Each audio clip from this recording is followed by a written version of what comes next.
ಮಕ್ಕಳೇ, ಒಂದು ಊರಿನಲ್ಲಿ ಸಿದ್ದಣ್ಣನೆನ್ನುವ ಅಗಸ ಇದ್ದನು.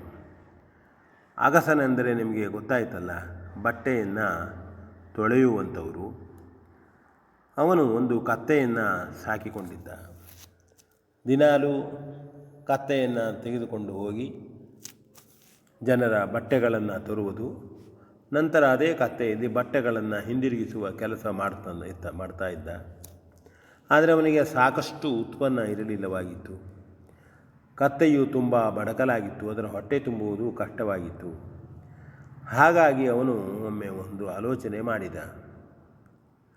ಎಲ್ಲೋ ಒಂದು ಕಡೆ ಸತ್ತು ಬಿದ್ದಂತಹ ಸಿಂಹವನ್ನು ಕೊಯ್ದು ಕತ್ತರಿಸಿ ಮಾಂಸವನ್ನೆಲ್ಲ ಬೇರ್ಪಡಿಸಿ ಚರ್ಮವನ್ನು ತೆಗೆದ ಮತ್ತು ತನ್ನ ಕತ್ತೆಗೆ ಅದನ್ನು ಹೊದೆಸಿದ ಅಂತಂದರೆ ಕತ್ತೆಯು ಹುಲಿಯ ಹಾಗೆ ಕಾಣುವ ಹಾಗೆ ಮಾಡಿದ.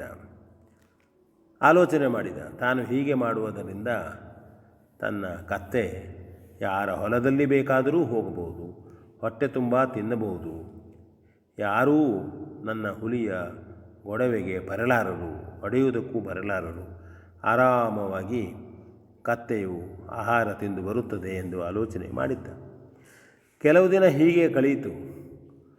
ಕತ್ತೆ ತುಂಬ ಚೆನ್ನಾಗಿ ಬೆಳೆಯಿತು.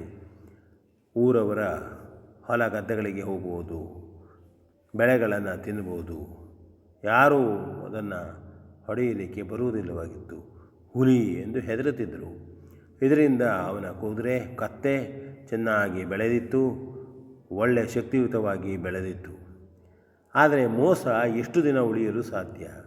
ವಂಚನೆ ಜಗತ್ತಿನಲ್ಲಿ ಹೆಚ್ಚು ದಿನ ನಿಲ್ಲಲಾರದು ಎನ್ನುವ ಹಾಗೆ ಒಂದು ದಿನ ಏನಾಯಿತು ಅಂತಂದರೆ, ಆ ಕತ್ತೆ, ಹುಲಿಯ ವೇಷದಲ್ಲಿದ್ದಂತಹ ಕತ್ತೆ ಒಂದು ದೊಡ್ಡದಾದಂತಹ ಹೊಲದಲ್ಲಿ ಉತ್ತಮವಾಗಿ ಬೆಳೆ ಬಂದಿತ್ತು. ಅಲ್ಲಿ ಹೆಸರು ಕಾಳಿನ ಗದ್ದೆ, ಅಲ್ಲಿ ಮೇಯ್ತಾ ಇತ್ತು.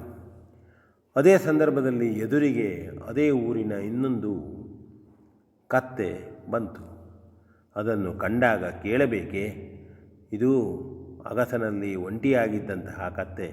ಇನ್ನೊಂದು ಕತ್ತೆಯನ್ನು ಕಂಡಾಗ ಜೋರಾಗಿ ಎರಡು ಕತ್ತೆಗಳು ಸಂತೋಷದಿಂದ ಕೂಗಾಡತೊಡಗಿದವು, ಕಿರುಚತೊಡಗಿದವು. ಊರವರೆಲ್ಲ ಬಂದು ನೋಡಿದರು. ಅಯ್ಯಯ್ಯೋ, ಇದು ಅಗಸನ ಕತ್ತೆ, ಹುಲಿಯಲ್ಲ, ಇದು ನಮಗೆ ಮೋಸ ಮಾಡಿದ ಎಂದು ಎಲ್ಲರೂ ಸೇರಿ ಕತ್ತೆಯನ್ನು ಹೊಡೆದದ್ದು. ಕತ್ತೆ ಏಳಲಾರದಷ್ಟು ನೋವಾಗಿ ಪೆಟ್ಟಾಗಿ ಬಿತ್ತು. ಆಗ ಅಗಸ ಬಂದು ನೋಡಿದ, ತಾನು ಊರವರಿಗೆಲ್ಲ ಮೋಸ ಮಾಡಿದೆ. ತನ್ನ ಕತ್ತೆಯನ್ನು ಕಪಟದಿಂದ ಬೇರೆ ವಿಷ ಹಾಕಿ ಜನರ ಹೊಲಗಳಿಗೆ ಹೋಗುವ ಮಾಡಿದ್ದಕ್ಕೆ ಈಗ ತಕ್ಕ ಶಾಸ್ತಿ ಆಯಿತು. ತಾನು ಅತಿಯಾದಂಥ ಆಸೆ ಮಾಡಿದೆ, ದುರಾಸೆ ಮಾಡಿದೆ, ಮೋಸ ಮಾಡಿದೆ, ಪಶ್ಚಾತ್ತಾಪಪಟ್ಟ.